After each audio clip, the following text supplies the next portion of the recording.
ये मिसाइल देखिए, इस तरह के मिसाइल जो है वो इजराइल के खिलाफ तैनात किए जा रहे हैं।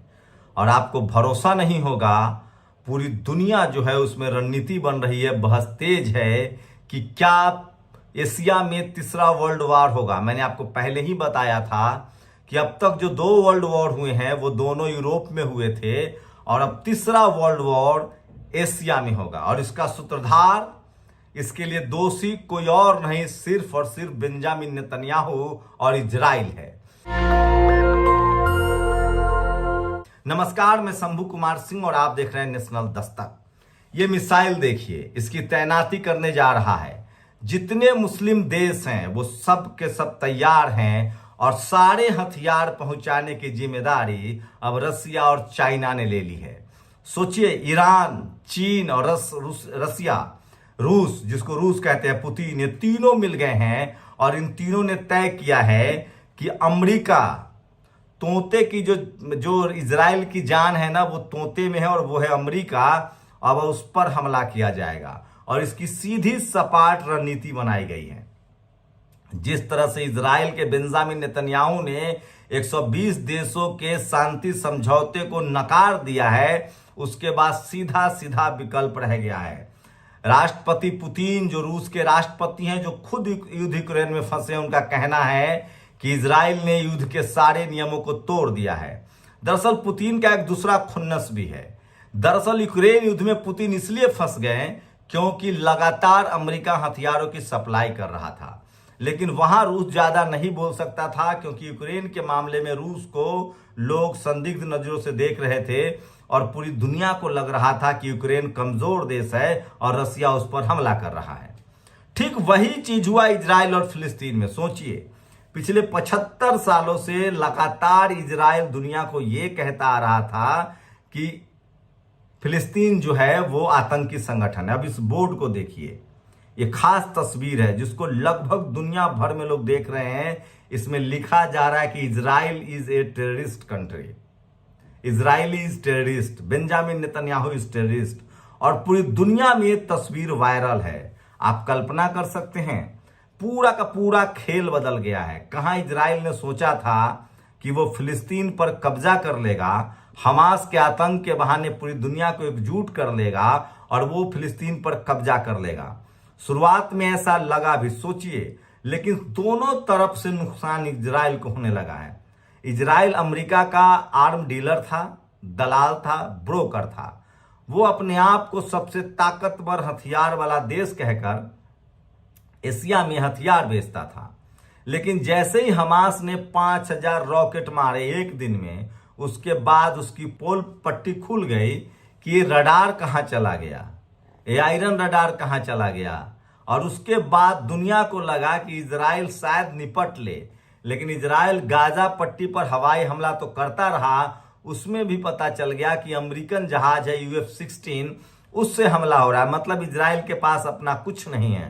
उसके बाद आनन फानन में इजराइल को अपना युद्धपोत भी भेजना पड़ा, जिस पर 50 से ज्यादा फाइटर पायलट हैं। उनको लग रहा था कि दुनिया उनके साथ खड़ी हो जाएगी, लेकिन सोचिए, इजराइल के साथ आज कोई नहीं खड़ा है।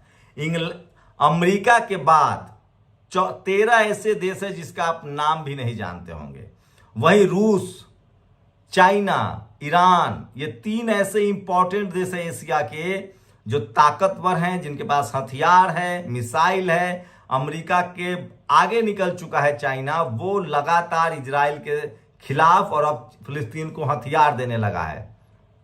वही सोचिए, भारत और पाकिस्तान में कभी भी मुस्लिम कंट्री पाकिस्तान के साथ नहीं गए, क्योंकि भारत की कभी विस्तारवादी नीति नहीं थी। मुस्लिम देशों ने, खासकर खाड़ी देशों ने, ईरान ने हमेशा भारत का साथ दिया। लेकिन जैसे ही फिलिस्तीन और इजराइल का मामला आया, सारे के सारे मुस्लिम राष्ट्र इजराइल के खिलाफ हो गए। जबकि आपको बता दूं कि दुनिया का सबसे बड़ा दूसरा मुस्लिम आबादी भारत में रहता है। उसके बाद भी तमाम खाड़ी देशों ने भारत का साथ दिया, भारत के साथ थे और आज भी हैं। लेकिन इजराइल और फिलिस्तीन के बाद तमाम मुस्लिम देश जो हैं, जॉर्डन, और उसके बाद उतना ही नहीं, जो एशिया में शायद ही कोई देश होगा जो उसके साथ है, इजराइल के साथ है। इजराइल को चारों तरफ से अब घेराबंदी हो रही है, हिजबुल्ला हो, इंसाउल्ला हो, तालिबान हो, ये जितने संगठन हैं, ये वो संगठन है जिसको आपके दिमाग में टीवी अखबार ने आतंकी संगठन डाल रखा है। मैं फिर कह दूं, अब अफगानिस्तान में तालिबान एक चुनी हुई सरकार चला रहा है और भारत के डिप्लोमेटिक रिश्ते हैं तालिबान के साथ। अभी तक हमास को घोषित नहीं किया गया भारत सरकार की तरफ से आतंकी संगठन, न इजराइल ने किया, न यूनाइटेड नेशन ने किया है। वही कंगना रनावत जाकर इजराइल के राजदूत से मिलाई, वो राजदूत जो कल तक कह रहा था कि हम किसी से डरते नहीं हैं, हमें किसी की मदद की जरूरत नहीं है, हम किसी के साथ हाथ नहीं फैलाते हैं क्योंकि हम दुनिया के बहुत बड़े जेम्स बॉन्ड हैं। और जैसे ही उन पर मिसाइल दगने लगे, जैसे ही हिजबुल्ला ने, सीरिया ने, ईरान ने, तुर्की ने, मिस्र ने, कितने देश बताऊं, लगभग 70-75 देशों ने अपने मिसाइल तैनात कर दिए। उसके बाद से वो कहने लगा कि हमास को आतंकी संगठन घोषित किया जाए। लेकिन मामला वहां से नहीं बिगड़ा है। मामला बिगड़ा जिस तरह से रूस इसमें खेल कर रहा है। रूस अब बदला ले रहा है अमेरिका से और बदला लेगा। उसको लगता है कि अमेरिका की वजह से हम यूक्रेन युद्ध में हार रहे हैं, पिछड़ रहे हैं। वो सप्लायर है, उसी तरह से अब वो चाहता है कि इस युद्ध में सीधे सीधे अमेरिका से लड़ा जाए, अमेरिका को फंसाया जाए। और इसीलिए उसने फिलिस्तीन को नॉर्थ कोरिया, रूस और चाइना मिलकर हथियार सप्लाई कर रहा है और अब इजराइल के पाले में कुछ भी नहीं बचा है। सोचिए किस तरह से लगभग 80 लाख आबादी है इजराइल की। वहीं बेंजामिन नेतन्याहू की भी पकड़ ढीली हो रही है। जनता में नाराजगी है। तल अवीव से लेकर देश के तमाम हिस्सों में प्रदर्शन हो रहे हैं और दुनिया भर में किरकिरी हो रही है। आज इजराइल के साथ अमेरिका के अलावा कोई नहीं खड़ा है। इंग्लैंड बैकफुट पर जा चुका है, फ्रांस बैकफुट पर जा चुका है, जर्मनी बैकफुट पर जा चुका है। सबको लगता है कि इजराइल ने अपने जमीन कब्जाने के लिए इस तरह की नीति अपनाई है और वो अत्याचार कर रहा है। सोचिए अगर सोशल मीडिया ना होता तो ये ना होता। भारत की मनुवादी मीडिया कैसे इजराइल गई थी और वो फिलिस्तीन को दोषी मान रही थी, वहीं से यहीं इजराइल में बैठ के इन्हीं का बमबारी दिखा रहा था। भले गाजा पट्टी को बर्बाद कर दिया गया, लेकिन सोचिए इजराइल के मन में कितनी बेईमानी है, वो किस तरह से जमीन पर कब्जा कर रहा है। पहले उसने कहा इजरायलियों को कि वेस्ट बैंक की तरफ चले जाओ, अब वो वेस्ट बैंक पर भी हमला कर रहा है जहां दूसरी सरकार है।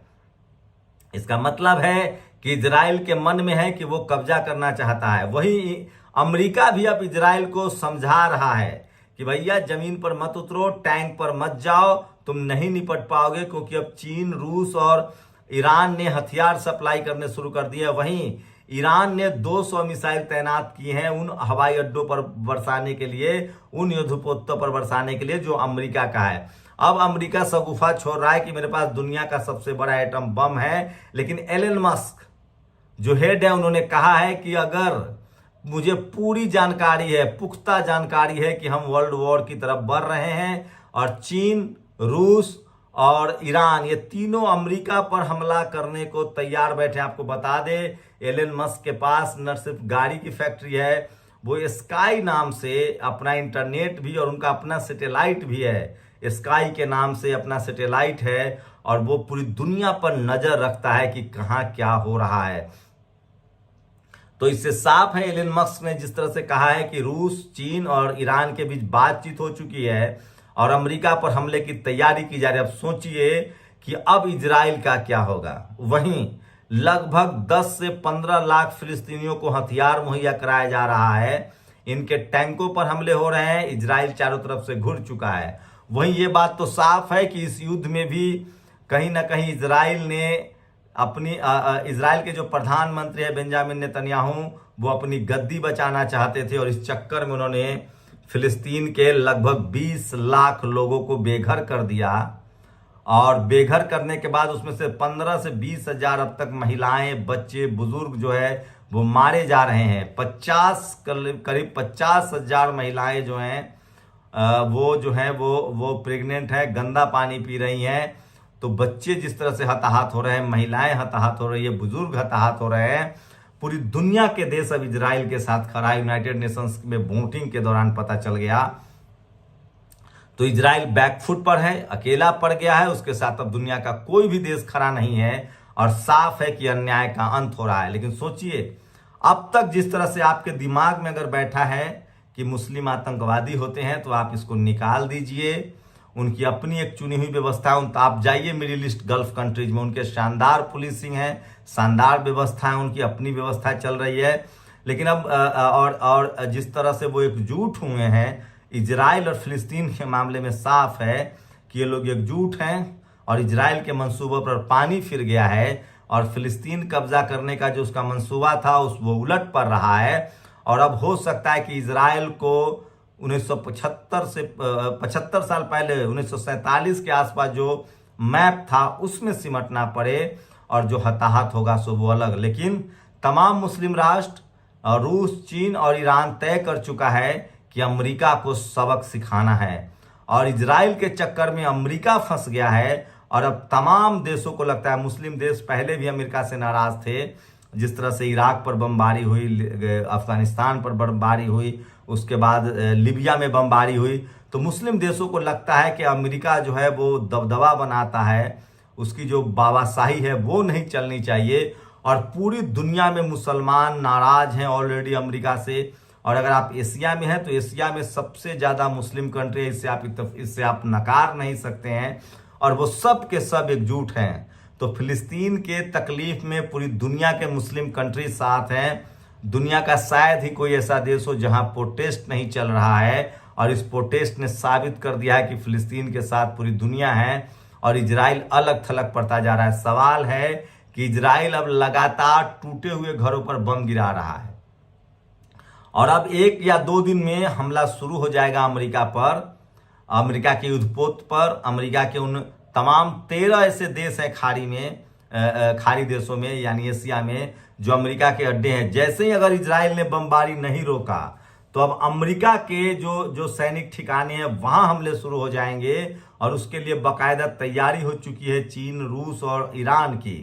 तो इजराइल के साथ साथ अब बमबारी जो है चीन, रूस और ईरान जो है और तमाम वो कंट्री, चाहे तुर्की हो, चाहे आपको बता दें मिस्र हो, चाहे इजिप्ट हो, या इन तमाम लोग कंट्री जिनके पास उन्नत मिसाइलें हैं, टैंक है, जिनके पास फाइटर प्लेन है, 1 से 2 दिनों में अगर इजराइल, अभी भी लास्ट वार्निंग उसको दिया गया है कि युद्ध रोक दो, शांति समझौता मान लो, लेकिन आज इजराइल ने मना कर दिया है। 2 दिन का लगभग उसको मोहलत है और उसके बाद पूरी दुनिया के लोग जो हैं वो पहले ही इजराइल से नाराज हैं और एक साथ लगभग 60 से 62 देश इजराइल पर बमबारी शुरू करेंगे। उसके बाद अंदाजा लगाइए कि क्या होगा।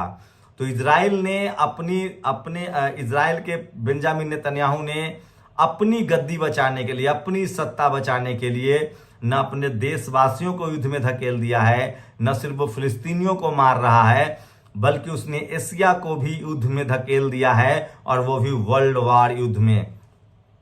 सोचिए इससे क्या होगा। तमाम भारत जैसे देश की अर्थव्यवस्था चौपट हो जाएगी क्योंकि हमारा सारा का सारा बिजनेस खाड़ी देशों से है। तो सोचिए भारत ही नहीं पूरी दुनिया का देश जो है वो आर्थिक चपेट में आएंगे। तो एक सनकी, एक सत्ता लोभी और एक तानाशाह किस तरह से दुनिया को बर्बाद कर सकता है, आप ये देख सकते हैं।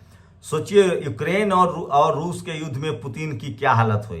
पुतिन वो बदला भी लेना चाहता है अमेरिका से और उसको चीन का साथ मिल रहा है। और चीन का स्वार्थ ये है कि अगर इजराइल नहीं रुकता है, वो चाहता है कि इजराइल ना रुके और फिलिस्तीन के समर्थन के बहाने वो इजराइल पर बम उपलब्ध कराएगा, बमबारी करेगा और बदले में उसको खाड़ी देश अपना भाग्य विधाता मान लेंगे और उसका बिजनेस और कारोबार और बढ़ेगा। वहीं ईरान का भी पुराना खुन्नस है अमेरिका से और नॉर्थ कोरिया का खुन्नस है अमेरिका से और सारा मुस्लिम राष्ट्र वैसे ही अमेरिका से नफरत करता है क्योंकि तमाम गल्फ कंट्री में वो तेल को भी कंट्रोल कर रहा था। तो इजराइल फिलिस्तीन के वॉर में अगर सबसे ज्यादा नुकसान किसी को हो रहा है तो अमेरिका को होने जा रहा है। उसकी बादशाहत को अब धक्का लगेगा और रूस, चीन और ईरान मिलकर हमले की तैयारी हो चुकी है, पूरी प्लानिंग हो चुकी है। और ये बात एलन मस्क ने कहा है कि हम वर्ल्ड वॉर की तरफ जा रहे हैं। लेकिन सवाल है कि सिर्फ 14 देश, जिसमें अमेरिका एक मुख्य देश है, बाकी कोई भी अमेरिका और इजराइल के साथ अब तक लड़ने की हामी नहीं भर रहा है। सारे देश अपनी अपनी अर्थव्यवस्था को बचाएंगे और युद्ध में कोई तबाह होगा तो वो अब इजराइल होगा क्योंकि अमेरिका में अमेरिका दूर है, हो सकता है कि अमेरिका की युद्धपोत तबाह हो और खाड़ी देशों में जो उसके सैनिक अड्डे हैं वो तबाह हो, लेकिन सोचिए इजराइल का क्या होगा। तो वक्त बदलते देर नहीं लगती है और इजराइल का वक्त बदल गया है और वो अपनी बर्बादी के कगार पर पहुंच गया है। आप लोग अपनी प्रतिक्रिया जरूर दीजिए कि किस तरह से गरीब मजलूम के साथ अन्याय करने वालों का यही हश्र होता है। शुक्रिया। नेशनल दस्तक की आपसे गुजारिश है कि अगर इसको बचाना चाहते हैं तो नेशनल दस्तक को सब्सक्राइब करने के लिए रेड कलर के सब्सक्राइब बटन को दबाएं, फिर बेल आइकन की घंटी दबाएं। नेशनल दस्तक को बचाने के लिए बहुत जरूरी है कि हर खबर को शेयर करें, लाइक करें, कमेंट जरूर करें।